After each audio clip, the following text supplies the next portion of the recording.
دیوالی کی مٹھائی کا بڑا مسئلہ آ رہا ہے۔ شیخ صاحب غیر مسلموں کے بیچ میں رہتے ہیں، جاب کرتے ہیں، دیوالی کی مٹھائی دے رہے ہیں، کھا سکتے کہ نہیں کھا سکتے؟ بھائی دیکھو، ایک سیدھی سی بات سمجھ لو، دیوالی منانے والا بیٹے کی پیدائش کی تو خوشی نہیں منا رہا ہے، شادی کی تو خوشی نہیں منا رہا ہے، اس کا عقیدہ ہے کہ دیوالی کی رات اس کے گھر میں اس کی دیوی آتی ہے، جس کی وہ عبادت کرتا ہے، جس کی وہ پوجا کرتا ہے۔ اب آپ کی شریعت کی نظر میں دیوالی کا یہ تہوار شرک کے اوپر اس کی بنیاد ہے، اور اسلام کی نظر میں سب سے بڑا پاپ کیا ہے؟ شرک ہے، اور اس شرک کی خوشی میں وہ مٹھائی کھا رہا ہے، کھلا رہا ہے، اور آپ فتویٰ پوچھ رہے ہیں؟ نہیں میرے بھائی، فتویٰ نہیں پوچھا جاتا ایسے موقع پر۔ جس کام کی بنیاد میں شرک ہے، اس مٹھائی کو اپنے حلق کے نیچے کیوں اتاریں گے؟ نہیں لیں گے ہم، بہت مجبوری ہوگی ہم لے لیں گے، اگر سامنے والا ناراض ہو رہا ہے اس کو ناراض نہیں کریں گے، لے لیں گے، مگر ہم کھائیں گے نہیں، یہ مزاج بنائیے۔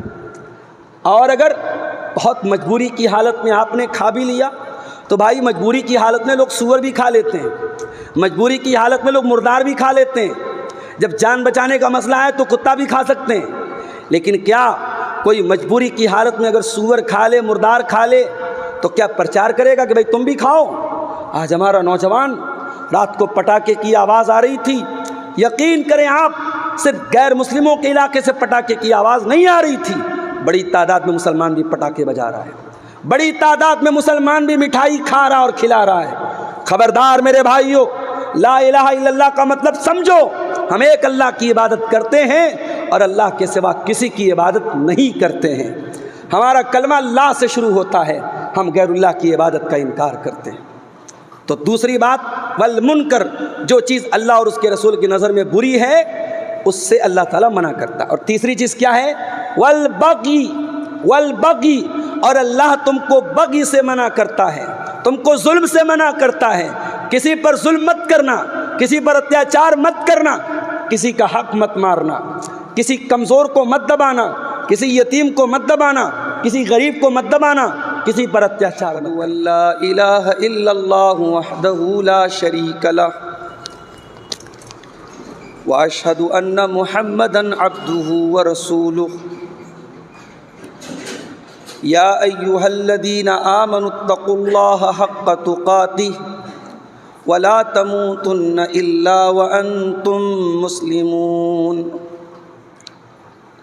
یا ایہا الناس اتقوا ربکم الذی خلقکم من نفس واحدہ وخلق منها زوجها وبث منہما رجالا کثیرا ونساء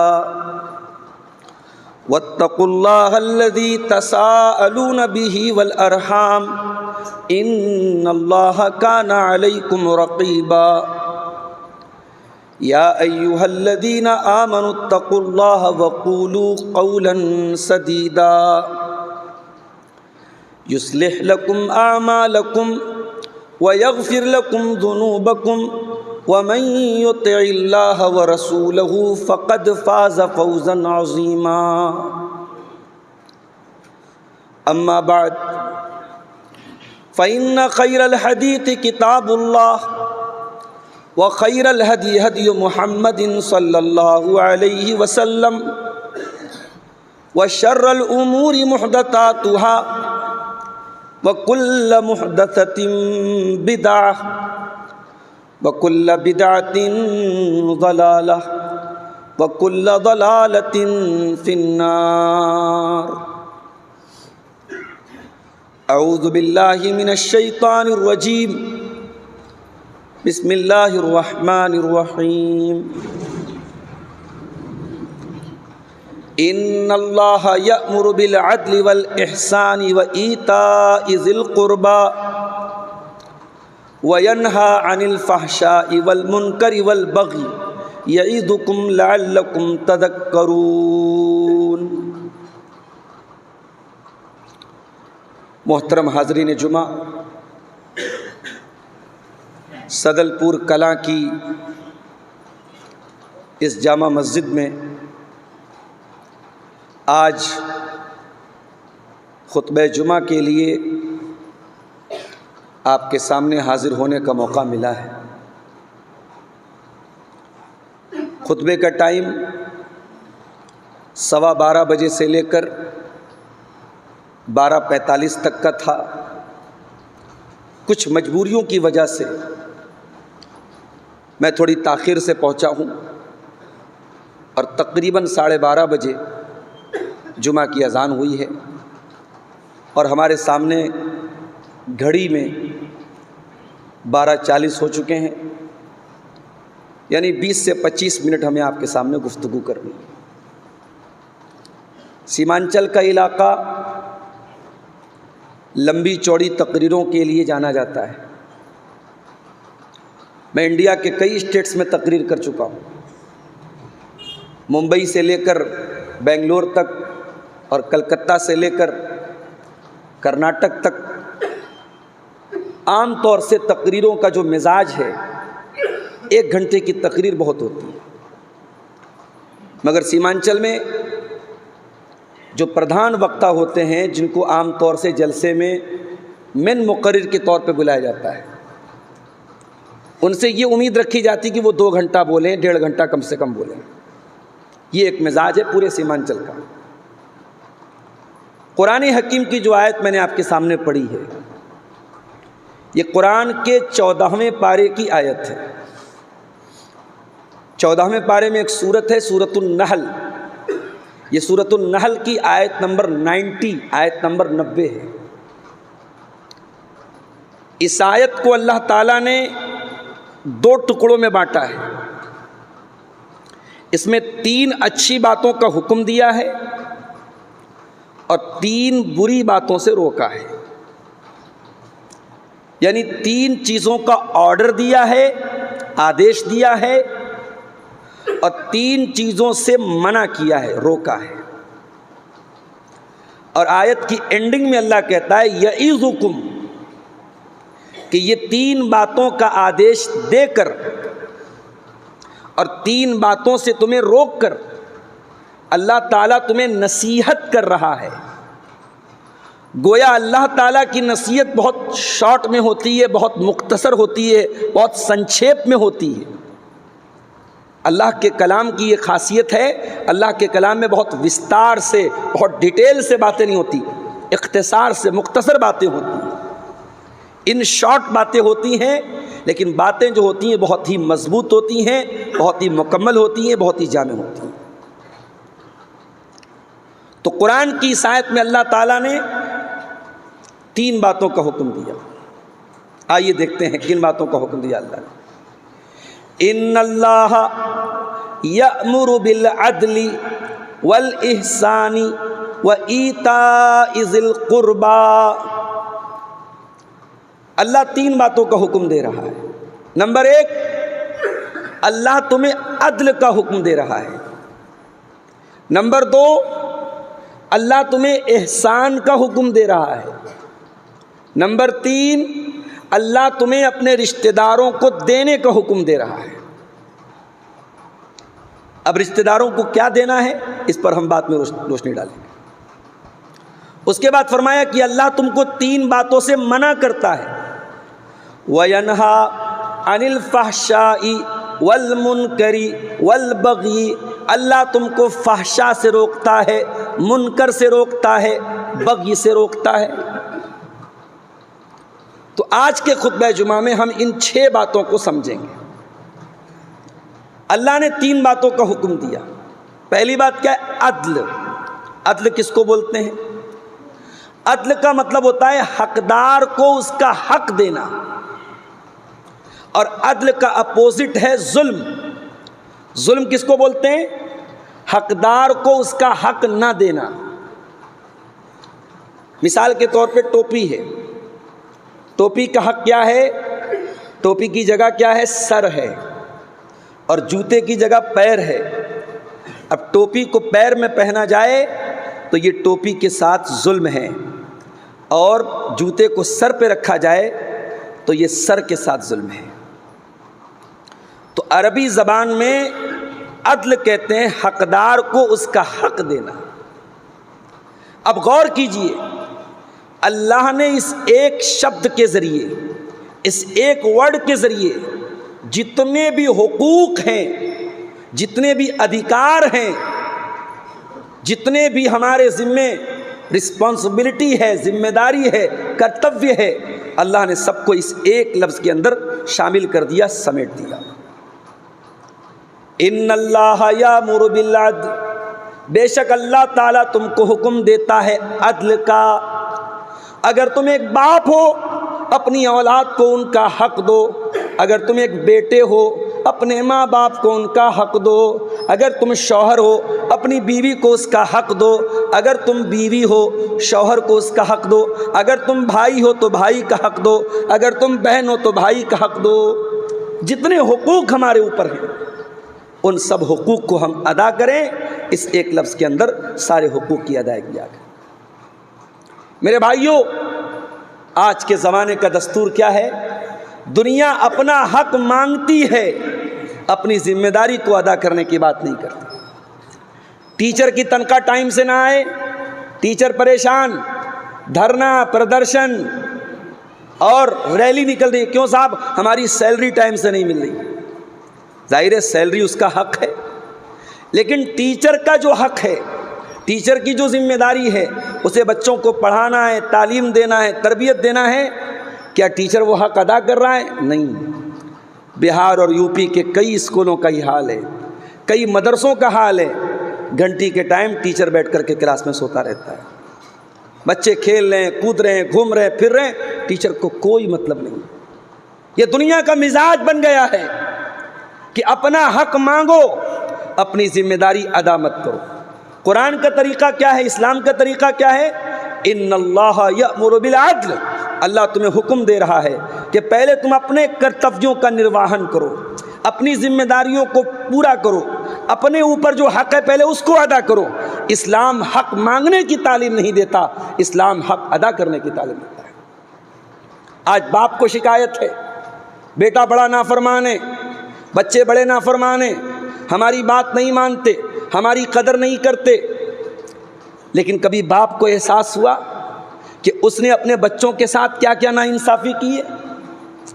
5 بچے ہیں، ایک بچے کے نام زمین کر دی، ایک بچے کے نام جائیداد کر دی، ایک بچے کو سارا کھیت دے دیا، باقی 4 بیٹوں کو محروم کر دیا۔ کیا یہ سماج کی کڑوی حقیقت نہیں ہے؟ کیا سماج میں یہ منظر نہیں دیکھنے کو ملتا؟ اللہ کے نبی کے پاس ایک صحابی آتے ہیں، اے اللہ کے نبی، میرے پاس ایک کھجوروں کا باغ ہے اور میں یہ باغ اپنے بیٹے نعمان کو دینا چاہتا ہوں۔ صحابی کا نام بشیر ہے، ان کے بیٹے کا نام نعمان ہے۔ کہا اے اللہ کے رسول، میں اپنا یہ باغ اپنے بیٹے نعمان کو دینا چاہتا ہوں۔ نبی نے پوچھا کیا تمہارے اور بھی بچے ہیں؟ کہا کہ ہاں اے اللہ کے نبی، اور بھی بچے ہیں۔ آپ نے پوچھا کیا سب کو یہ کھجوروں کا باغ دیا ہے؟ نہیں اے اللہ کے نبی، میں نے نہیں دیا ہے۔ آپ نے فرمایا لا اشہد علی جور، میں ظلم کے اوپر گواہی نہیں دے سکتا۔ اے میرے صحابی، یہ ظلم ہے، یہ اتیاچار ہے، یہ ناانصافی ہے، اور محمد الرسول اللہ ناانصافی کی گواہی نہیں دے سکتے۔ اسی حدیث میں آپ نے یہ بھی فرمایا اتقوا اللہ وعدلوا بین اولادکم، او لوگو اللہ سے ڈرو اور اپنی اولاد کے درمیان انصاف سے کام لیا کرو، اولاد کے درمیان انصاف کرو۔ اسلام یہ تعلیم دیتا ہے کہ اگر تم ماں باپ ہو تو پہلے یہ دیکھو کہ اپنے بچوں کے ساتھ تم کیا کر رہے ہو۔ اسلام آپ کو یہ تعلیم نہیں دیتا کہ آپ اپنا حق تو مانگیں، اپنی ذمہ داریوں کو پورا نہ کریں۔ اگر آپ بیٹے ہیں، اگر آپ اولاد ہیں، اور خدا نہ خواستہ اللہ نہ کرے اگر آپ کے ماں باپ آپ کے ساتھ ظلم بھی کر دیتے ہیں، آپ کے ساتھ کچھ غلط بھی کر دیتے ہیں، تو کیا آپ کو اس بات کی اجازت ہے کہ آپ اپنے ماں باپ سے رشتہ کاٹ لیں، اپنے ماں باپ سے رشتہ توڑ دیں، اپنے ماں باپ کا خیال کرنا بند کر دیں؟ نہیں، یہ اسلام کی تعلیم نہیں۔ اسلام کی تعلیم کیا ہے؟ اما یبلغن عندک الکبر احدہما او کلاہما فلا تقل لہما اف ولا تنہرہما وقل لہما قولا کریما۔ اگر تمہارے والدین میں سے کوئی ایک یا دونوں اگر بڑھاپے کو پہنچ جائیں، بوڑھے ہو جائیں، تو ان کو خبردار اف بھی مت کہنا، ان کو ڈانٹ کر کے جھڑک کر کے بات مت کرنا، ان سے ادب سے بات کرنا۔ وَاخْفِضْ لَهُمَا جَنَاحَ الذُّلِّ مِنَ الرَّحْمَةِ، اور اپنے ماں باپ کے لیے اپنے عاجزی کے بازوؤں کو بچھا دینا۔ وَقُلْ رَبِّ ارْحَمْهُمَا كَمَا رَبَّيَانِي صَغِيرًا، اور یہ دعا پڑھتے رہنا کہ اے اللہ ہمارے ماں باپ پر رحم فرما جس طریقے سے بچپن میں انہوں نے مجھ کو پالا ہے۔ تو اللہ عدل کا حکم دیتا ہے۔ اچھا، عدل کا ایک مطلب اور ہوتا ہے، نیائے، جسٹس، انصاف۔ اسلام انصاف کی تعلیم دیتا ہے۔ ابھی آج کل سنا ہوگا آپ نے، ہمارے دیش میں عدالت کے باہر ایک مورتی بنی رہتی تھی، اور مورتی کی آنکھوں پر پٹی بندھی رہتی تھی اور ہاتھ میں ترازو رہتا تھا۔ ابھی ہماری مودی جی کی سرکار نے اس کی شیپ کو بدل دیا ہے، اب اس کی آنکھوں کی پٹی ختم ہو گئی، ترازو بھی شاید کچھ چینج ہو گیا ہے۔ انصاف کے ترازو کی تصویر بدلنے سے انصاف نہیں ہوگا۔ انصاف تب ہوگا جب عدالتوں میں ججز کاسٹ اور مذہب کے فرق کے بغیر انصاف کریں گے، کسی مجبور پر ظلم ہونے نہیں دیں گے۔ اسلام انصاف کی تعلیم دیتا ہے میرے بھائی۔ دنیا کی نظروں میں پیار میں اور جنگ میں سب جائز ہوتا ہے۔ دنیا کی نظر میں اگر کسی سے ہماری جنگ ہے، کسی سے ہماری دشمنی ہے، تو دنیا کا قاعدہ کیا ہے، دنیا کا قانون کیا ہے کہ دشمن کے بچوں کو بھی مارا جائے، دشمن کی عورتوں کو بھی مارا جائے، دشمن کے بوڑھوں کو بھی مارا جائے۔ معاف کیجیے گا، اسلام کی یہ تعلیم نہیں ہے۔ اللہ کے نبی جب صحابہ کو جنگ کے میدان میں بھیجتے تھے، تعلیم دیتے تھے، لا تقتلوا ولیدا، خبردار کسی بچے کو قتل مت کرنا، ولا تقتلوا شیخا فانیا، کسی ایسے بوڑھے انسان کو جو بالکل بوڑھا ہے، جو میدان جنگ میں لڑائی نہیں کر رہا ہے، اس بوڑھے کو قتل مت کرنا، ولا تحرقوا الشجرہ، کسی پیڑ کو مت جلانا، کسی کی عبادت گاہ کے اوپر حملہ مت کرنا، کسی کے پوجا استھل پر جا کر کے حملہ مت کرنا۔ یہ اسلام کی تعلیم جنگ کے میدان میں ہے میرے بھائی۔ دنیا کا دستور ہے، دنگا فساد ہوتا ہے، کسی ایک انسان کی غلطی سے دنگا ہوتا ہے، کسی ایک شرارتی کی شرارت سے دنگا ہوتا ہے، مگر دنگے کی جب آگ بھڑکتی ہے بے قصور مارے جاتے ہیں۔ بہرائچ میں دنگا ہوا، یو پی کے اندر کتنے مسلمانوں کی کاروں کو جلایا گیا، ان کی دکانوں کو جلایا گیا، ان کے گھروں کو جلایا گیا، اور بعد میں مسلمانوں ہی کے خلاف کیس بھی دائر ہوا، اور کتنے مسلمانوں کے گھروں پر بلڈوزر بھی چلا دیے گئے۔ میرے پیارے ساتھیوں، اسلام کی تعلیم کیا ہے؟ اگر کسی سے ہماری دشمنی بھی ہے، اگر کسی کے ساتھ ہمارا جھگڑا بھی ہے، تو دشمن کے معاملے میں بھی ہم کوئی ایسی بات نہیں بول سکتے جو انصاف کے خلاف ہو۔ اللہ قرآن میں کہتا ہے وَلَا يَجْرِمَنَّكُمْ شَنَآنُ قَوْمٍ عَلَىٰ أَلَّا تَعْدِلُوا اعْدِلُوا هُوَ أَقْرَبُ لِلتَّقْوَىٰ، خبردار کسی قوم کے ساتھ تمہاری دشمنی کا مطلب یہ نہیں ہے کہ تم انصاف کا گلا گھونٹ دو۔ انصاف دشمن کے ساتھ بھی انصاف کیا جائے گا، دشمن کے ساتھ بھی انیائے نہیں ہوگا، دشمن کے ساتھ بھی ناانصافی نہیں ہوگی۔ اور دوسری چیز کیا ہے؟ والاحسان، اور اللہ تعالیٰ تمہیں احسان کا حکم دیتا ہے۔ احسان کا کیا مطلب ہوتا ہے؟ احسان کا 3 مطلب ہوتا ہے۔ پہلا مطلب، ہم نماز پڑھ رہے ہیں، ہم روزہ رکھ رہے ہیں، ہم زکوٰۃ دے رہے ہیں، ہم کسی مسجد مدرسہ میں دان دے رہے ہیں، ہم کوئی بھی نیکی کا کام کر رہے ہیں، ہمارا مقصد اللہ کو راضی کرنا، اس کو بولتے ہیں احسان، اس کو بولتے ہیں احسان۔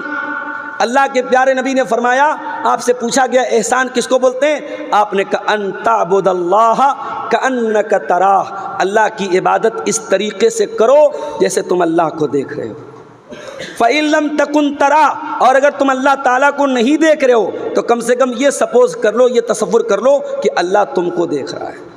تو احسان کا ایک مطلب تو یہ ہے، اور احسان کا ایک مطلب اور ہوتا ہے کہ اپنی ذات سے دوسروں کا بھلا کرو، دوسروں کو فائدہ پہنچاؤ، دوسروں کے ساتھ اچھا سلوک کرو، تمہاری ذات سے، تمہارے ہاتھ سے، تمہاری زبان سے کسی کو تکلیف نہ پہنچے۔ اور اگر احسان کا مطلب آپ سمجھنا چاہتے ہیں، جمعہ کا خطبہ ہے، لمبی چوڑی تقریر نہیں کر سکتا، جائیے قرآن کا 4 پارہ اٹھائیے، سورہ نساء کی آیت نمبر 36 اٹھا کے دیکھیے، وَاعْبُدُوا اللَّهَ ولا تشركوا به شيئا وبالوالدين إحسانا وبذي القربى واليتامى والمساكين والجار ذي القربى والجار الجنب والصاحب بالجنب وابن السبيل وما ملكت أيمانكم إن الله لا يحب من كان مختالا فخورا۔ اللہ نے پڑوسی کے ساتھ، رشتہ داروں کے ساتھ، یتیموں کے ساتھ، غریبوں کے ساتھ، پردیسی کے ساتھ، سب کے ساتھ بھلائی کا حکم دیا ہے۔ تو احسان کا ایک مطلب تو یہ ہوتا ہے۔ احسان کا ایک مطلب اور بھی ہوتا ہے، وہ کیا ہے؟ کوئی بھی کام پرفیکٹ طریقے سے کرنا، کوئی بھی کام اچھے طریقے سے کرنا۔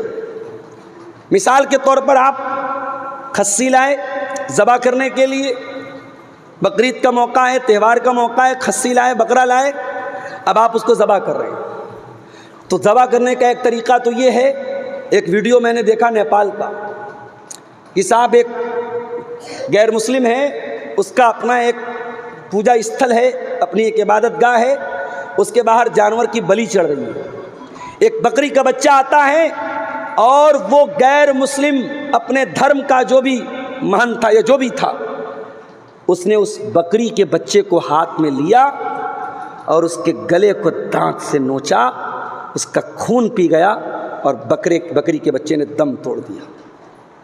اس کو بلی کا نام دیا گیا، اس کو قربانی کا نام دیا گیا۔ معاف کرنا، اسلام میں ایسی بلی اور ایسی قربانی کا کوئی تصور نہیں۔ اسلام میں اگر جانور کی قربانی کا حکم بھی دیا گیا ہے، اس میں بھی احسان کا حکم دیا گیا ہے۔ اللہ کے پیارے نبی فرماتے ہیں ان اللہ کتب الاحسان علی کل شیء، اللہ تعالیٰ نے ہر شے کے ساتھ احسان کا حکم دیا ہے۔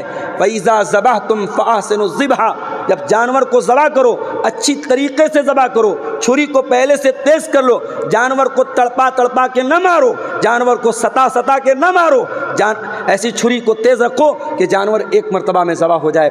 تڑپا کے مارنے کی جانور کو بھی اسلام تعلیم نہیں دیتا ہے۔ اور تیسری چیز وَإِيتَاءِ ذِي الْقُرْبَى، اور اللہ تم کو رشتہ داروں کو دینے کا حکم دیتا ہے۔ کیا دینا ہے؟ پیسہ ہے تو پیسہ دے دو، کپڑا ہے تو کپڑا دے دو۔ کپڑا بھی نہیں ہے، پیسہ بھی نہیں ہے، کچھ نہیں ہے۔ رشتہ دار کے یہاں شادی ہے، اس نے دعوت دی ہے، جاؤ اس کی خوشی میں شامل ہو جاؤ۔ رشتہ دار ہے، غمی پڑ گئی، ماں کا انتقال ہو گیا، باپ کا انتقال ہو گیا، چلے جاؤ، مٹی میں چلے جاؤ، جنازے میں چلے جاؤ، دو میٹھے بول دو اس کو تسلی کے، سکھ دکھ میں کام آ جاؤ۔ یہ بھی رشتہ دار کے کام آنا ہے۔ آج کی زندگی میں ہم بڑے بزی ہو گئے، بڑے ویست ہو گئے۔ آج ہماری نوجوان نسل کو تو پتہ بھی نہیں رہتا۔ سادل پور کے اس گاؤں کے بہت سارے رشتہ دار منسائی میں بھی ہوں گے، بہت سارے رشتہ دار آپ کے پرانپور سائڈ میں بھی ہوں گے، بہت ساری رشتہ داریاں آپ کے پورنیہ سائڈ میں ہوں گی۔ نوجوان نسل کو تو پتہ بھی نہیں ہوتا ہمارے تایا کون ہے، ہمارے خالو کون ہے، ہمارے ماموں کون ہے، ہماری رشتہ داری کہاں ہے۔ میں اپنے نوجوانوں سے کہنا چاہتا ہوں، کاروبار کرتے ہو نا، بزنس کرتے ہو نا، اگر بزنس اور کاروبار میں برکت چاہتے ہو تو اپنی رشتہ داریوں کا پتہ لگاؤ۔ پتہ لگاؤ تمہارے رشتہ دار کہاں ہیں، تمہارے ریلیشن کے لوگ کہاں ہیں۔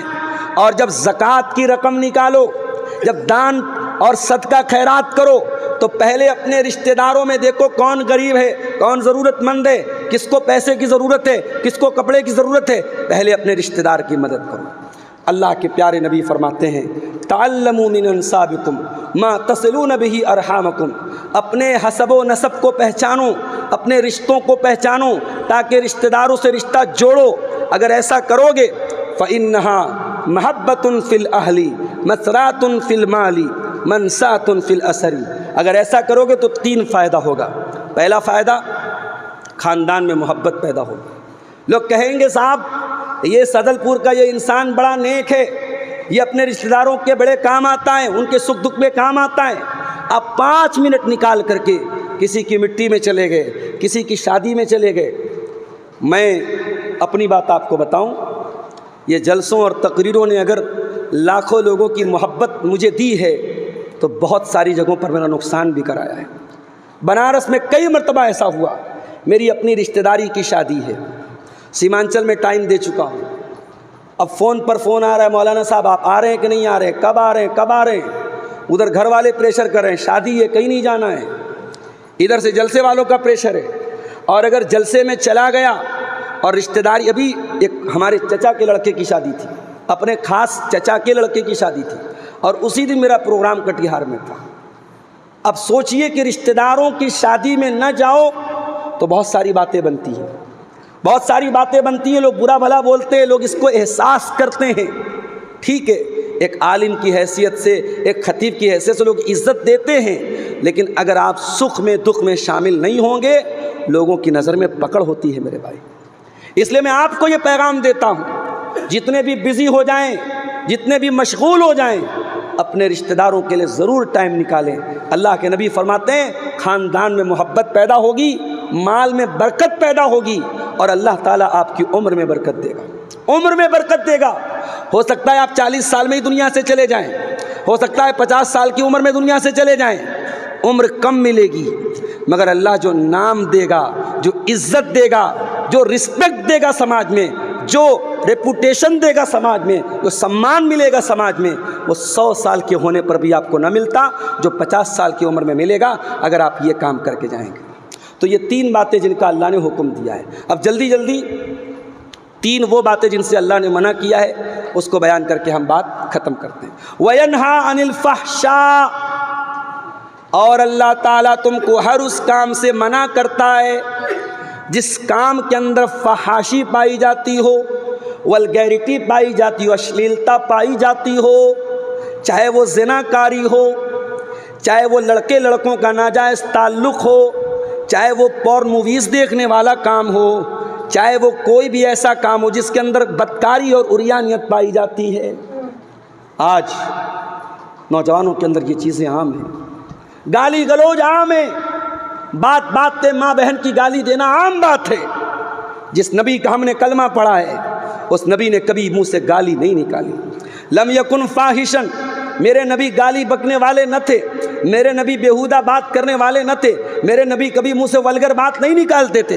ولا متفحشن، گالی کے جواب میں بھی کبھی گالی نہیں دیتے تھے. ولا سخابن فی الاسواق، میرے نبی بازاروں میں چلا چلا کے بات کرنے والے بھی نہیں تھے. بازار میں جاتے تھے، سامان خریدتے تھے، دکان پہ جاتے تھے، بڑی محبت سے، بڑی نرمی سے، بڑی مٹھاس سے بات کرتے تھے. اللہ کے پیارے نبی، میرے عزیزوں، اللہ تم کو فحشا سے روکتا ہے، اللہ تم کو ہر اس کام سے روکتا ہے جس کام کے اندر ولگیرٹی اور اشلیلتا پائی جاتی ہو. والمنکر، اور دوسری چیز کیا ہے؟ اللہ تم کو منکر سے روکتا ہے. منکر کس کو بولتے ہیں؟ جو اللہ کی نظر میں غلط، جو رسول کی نظر میں غلط، جو قرآن کی نظر میں غلط، جو چیز اللہ اور اس کے رسول کی نظر میں غلط ہے وہ غلط ہے. اور یاد رکھو 2 گناہ ایسے ہوتے ہیں جن کی سزا اللہ تعالیٰ دنیا ہی میں دے دے گا. 2 گناہ ایسے ہیں جن کی سزا آخرت میں تو ملے گی، دنیا میں بھی اللہ اس کی سزا دے گا. کون سے 2 گناہ ہیں؟ البغی و عقوق الوالدین. پہلا گناہ دوسروں پر ظلم کرنا، دوسروں پر اتیاچار کرنا، طاقتور کمزور کو دبائے، پیسے والا غریب کو دبائے، پاور والا کمزور کو دبائے، دوسروں کو دبانا، دوسروں کو ستانا، دوسروں کو تکلیف دینا، اس کی سزا اللہ دنیا میں دے گا. اور دوسری چیز کیا ہے؟ وہ عقوق الوالدین، اور ماں باپ کو ستانا، ماں باپ کو تکلیف دینا، ماں باپ سے رشتہ توڑ لینا، اس کی سزا بھی اللہ تعالیٰ دنیا میں دے گا. اس لیے میرے بھائیوں، یہ 3 باتوں پر عمل کیجئے اور 3 باتوں سے اپنے آپ کو بچائیے. آج افسوس کی بات ہے، صدل پور کلا کی اس مسجد میں آج جمعہ پڑھانے کے لیے میں حاضر ہوا. کچھ بھائیوں نے مجھ سے کہا مولانا ذرا اس پر بھی بولیے گا، لوگ مسجد سے دور ہیں، لوگ مدرسے سے دور ہیں، لوگ دین کی تعلیم سے دور ہیں.